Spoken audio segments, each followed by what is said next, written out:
दाखवणार आहोत आणि मोबाईल मधून बाहेर पडण्याचा छोटासा प्रयत्न आपण करणार आहोत. तर हे महाराष्ट्राची लोकधारा नक्की सुरू कुठून होणार? साहजिक आहे, आपण सगळे खेड्यात राहिलेलो सगळे लोक आहोत, खेड्यात वागलेलो लोक आहोत.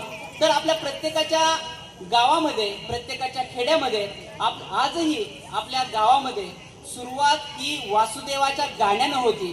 तर आमच्या वकील मंडळी तुम्हाला हे वासुदेवाचं गाणं आणि त्यांची ही लोककला आपणासमोर दाखवत आहेत. आपण जरा दाद द्यावी एवढी विनंती.